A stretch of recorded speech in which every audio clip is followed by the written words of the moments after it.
इस क्वेश्चन में दिया गया है ए और बी दो सिमेट्रिक मैट्रिक्स है और सेम ऑर्डर का है, तो शो करना है ए into B minus B into ए, यह स्क्यू सिमेट्रिक मैट्रिक्स होगा। अब ये दोनों मैट्रिक्स ए और बी सिमेट्रिक मैट्रिक्स है, वह भी सेम ऑर्डर का।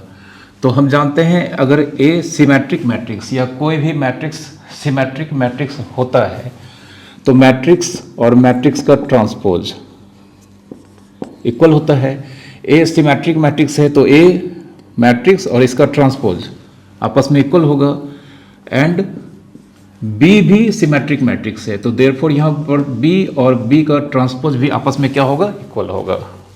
ठीक है, यह डाटा हमारे सामने है और दोनों ही मैट्रिक्स का ऑर्डर सेम है, तभी तो यहाँ पर ए और बी ये प्रोडक्ट एग्जिस्ट कर रहा है और बी और ए का प्रोडक्ट एग्जिस्ट कर रहा है।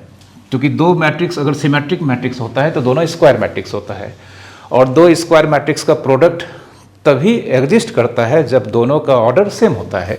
इसलिए यहाँ पर ए और बी दोनों का ऑर्डर सेम है, ये दिया गया है। अब हमको शो करना है ये मैट्रिक्स स्क्यू सिमेट्रिक मैट्रिक्स है, तो सबसे पहले हम इसको कुछ लेट या एज्यूम कर लेते हैं।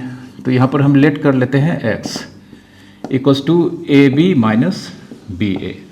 अब कोई भी मैट्रिक्स स्क्यू सिमेट्रिक मैट्रिक्स कब कहलाता है, यहाँ पर हमको इस मैट्रिक्स जिसका हम यहाँ पर नाम x रख रहे हैं, थोड़ा देर के लिए एज्यूम कर रहे हैं, ये स्क्यू सिमेट्रिक मैट्रिक्स तभी होगा जब मैट्रिक्स का निगेटिव और मैट्रिक्स का ट्रांसपोज अगर इक्वल आ जाता है। तब किसी भी मैट्रिक्स का निगेटिव उसके ट्रांसपोज के बराबर अगर उसका वैल्यू आ जाता है तो मैट्रिक्स स्क्यू सिमेट्रिक मैट्रिक्स कहलाता है।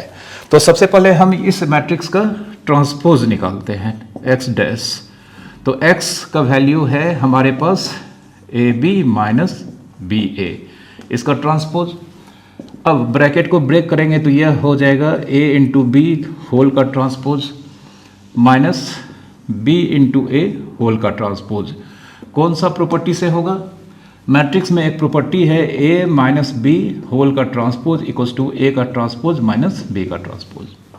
ठीक है, तो इस प्रॉपर्टी से हम इस ब्रैकेट को ब्रेक किए हैं यहाँ पर और ये रिजल्ट होगा। फिर अगर यहाँ पर a इंटू बी होल का ट्रांसपोज, इस ब्रैकेट को ब्रेक करेंगे तो यह हो जाएगा b का ट्रांसपोज इंटू ए का ट्रांसपोज माइनस इस ब्रैकेट को ब्रेक करेंगे तो यह हो जाएगा a का ट्रांसपोज इंटू बी का ट्रांसपोज। क्यों, मैट्रिक्स में फिर से एक प्रॉपर्टी होता है a इंटू बी होल का ट्रांसपोज।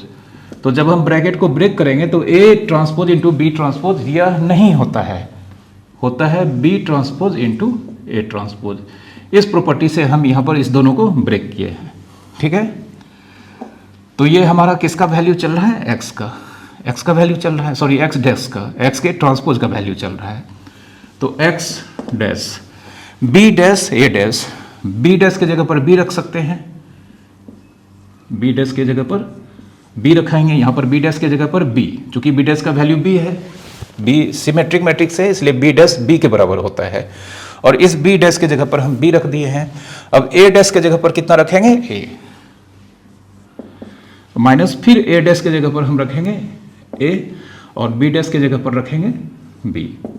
तो यहाँ पर अब b a minus A B, इससे हम माइनस कॉमन ले लेते हैं।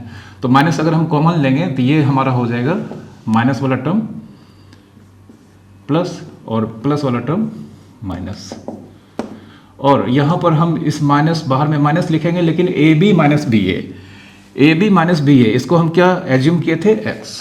तो यहाँ पर ब्रैकेट में जो मैट्रिक्स है इसको हम रिप्लेस कर देंगे x से, और ये किसका वैल्यू हम निकालने चले थे, x डैश का। तो हम यहाँ पर देख सकते हैं अल्टीमेटली हमारे पास जो रिजल्ट है मैट्रिक्स x का ट्रांसपोज मैट्रिक्स x के निगेटिव के इक्वल्स है, और मैट्रिक्स x का ट्रांसपोज मैट्रिक्स x का निगेटिव अगर आपस में इक्वल होता है तो मैट्रिक्स स्क्यू सिमेट्रिक मैट्रिक्स होता है। तो देयरफॉर यहाँ पर x जो रिप्रेजेंट करता है A B minus B A is a skew symmetric matrix. ठीक है, ये रिजल्ट यहाँ पर प्रूव्ड हो गया। ठीक है।